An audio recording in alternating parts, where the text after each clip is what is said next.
ওং তস্मै নমো ভগবতে ত্রিগুণায় গুণাত্মনে কেবলায় দ্বিতীয়ায় গুরুবে ব্রহ্মমূর্তয়ে সর্বশ্রুতি শিরুরত্ন বিরাজিত পদম্বুজম বেদান্তাম্বুজ সূর্যায় তস্मै শ্রী গুরুবে নমঃ।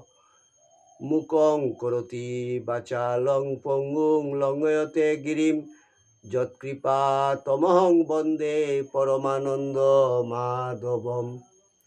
জয় গুরু, জয় গুরু, জয় গুরু।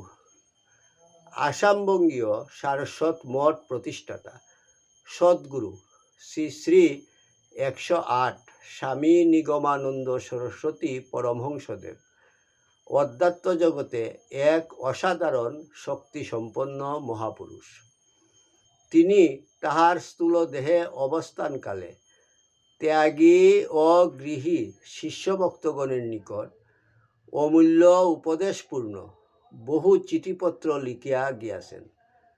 তন্মধ্যে কিছু কিছু চিঠি সংগ্রহ করিয়া শ্রীমৎ স্বামী স্বরূপানন্দ সরস্বতী, শ্রীমৎ শক্তি চৈতন্য ব্রহ্মচারী ও শ্রী হরপ্রসাদ রায় তাহাদের খাতায় লিখিয়া রাখেন। শিষ্য ভক্তগণের মধ্যে সেই অমূল্য উপদেশপূর্ণ বাণীগুলি প্রচার উদ্দেশ্যে শ্রী হরপ্রসাদ রায় কর্তৃক ঠাকুরের চিঠি নামে উত্তর বাংলা সারস্বত আশ্রম বগুড়া হইতে প্রকাশিত হয়। এই চিঠিপত্রগুলির মধ্য হইতে একটি চিঠি পাঠ। ঠাকুর, তোমার চিঠি পাঠ তোমার শ্রীচরণেই সমর্পণ করিলাম। নত্তা নিগমানন্দস্য গুরু শ্রী পাদ পঙ্কজম তনুমি তৎকথামৃতম তপ্ত জীবন শীতলম। জয় গুরু, জয় গুরু, জয় গুরু। ঠাকুরের চিঠি 262। জয় গুরু। আসাম বঙ্গীয় সারস্বত মঠ, পোস্ট অফিস কুকিলামুখ, যোরহাট, 22/9/1341 বঙ্গাব্দ। কল্যাণ বরেষু পরম সুভাষিসাং রাসয় সন্তু নিত্যম।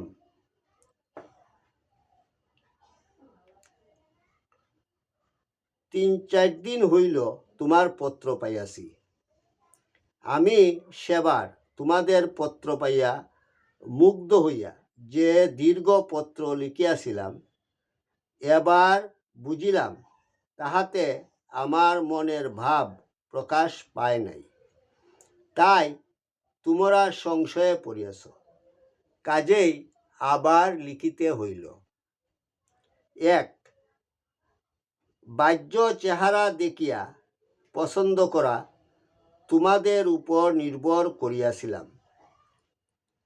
তুমি লিখিয়াছিলে, মেয়ে দেখিয়া তোমার অপছন্দ হয় নাই, সুতরাং সে সম্বন্ধে কিছু লিখিবার নাই। 2. অন্তরের পরিচয়ার্থে আমি স্বভাব চরিত্র অর্থাৎ ধীর স্থির, বিনয় নম্র কুশলতা প্রভৃতি বুঝি। তাহা একবার দেখিয়া বা 2-4 বার দেখিয়া কেহ স্থির করিতে পারে না। একসঙ্গে কিছুকাল বাস না করিলে কেহ কাহারও পরিচয় পায় না। আমি তো তাকে একবার কয়েক মিনিট মাত্র দেখিয়াছি, সুতরাং অন্তরের পরিচয় জানি না, কোনোদিন জানিবারও সুযোগ হইবে না। তাই তার পিতামাতা ভ্রাতার পরিচয়ে গ্রহণযোগ্য মনে করিয়াছি। বিবাহ ব্যাপারে সাধারণ জাতি, কুল, পিতামাতার স্বভাবই অনুসন্ধান করিয়া কন্যা নির্বাচিত করে। 3.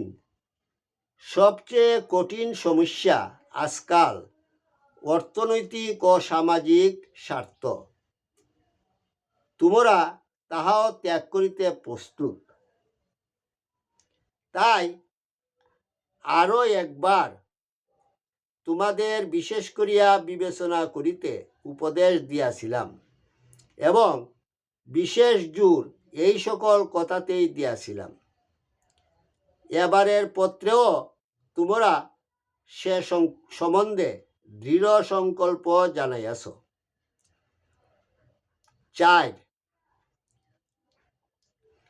টিকুজি কুষ্টির বিচার আমি জানি না, বুঝি না, সেজন্য বিশ্বাসও নাই। মায়ের কৃপায় জীব মাত্রেরই আত্মার পরিচয় আমার নিকট প্রকাশিত।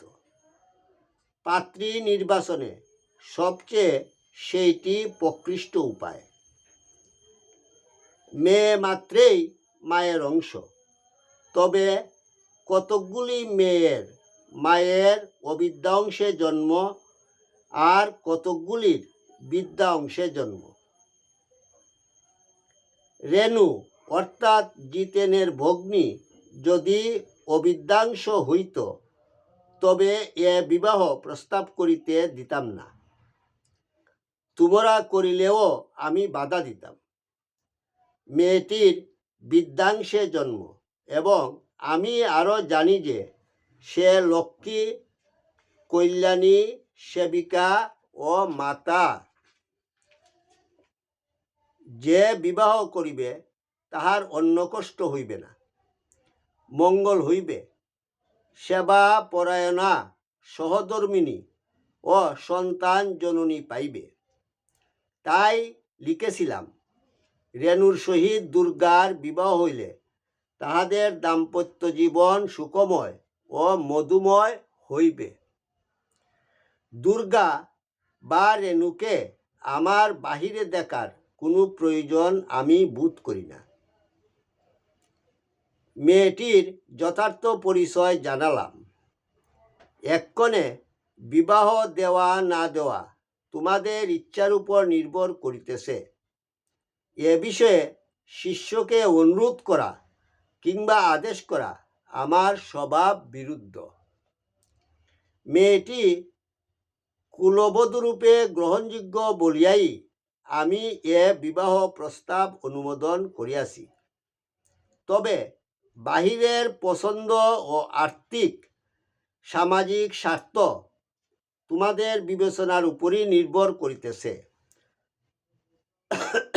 যদি এসব বাধা না মানো, তবে স্বচ্ছন্দে মেয়েটিকে গ্রহণ করিতে পারো। সম্পন্ন ঘরে, তোমাদের আদর্শ অনুযায়ী ঘরে সুলক্ষণা মেয়ে যে পাইবে না, এমন কথা বলিতেছি না। সর্বপ্রকারে ত্যাগ স্বীকার করিয়া মাতৃ পিতৃহীন অনাথা কন্যাটিকে গ্রহণ করিলে তোমাদের মহত্ব প্রকাশিত হইবে। আমিও তোমাদের গুরু বলিয়া গৌরব অনুভব করিব। আমার আশীর্বাদ তো পাইবি, ভগবানেরও কৃপালাভ করিবে, সমাজেরও মঙ্গল হইবে।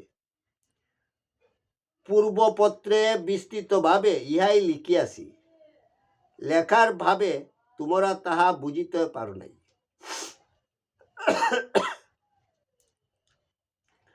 যদি বিবাহ দাও, পরের ঘরে মেয়েটি আর রাখিও না।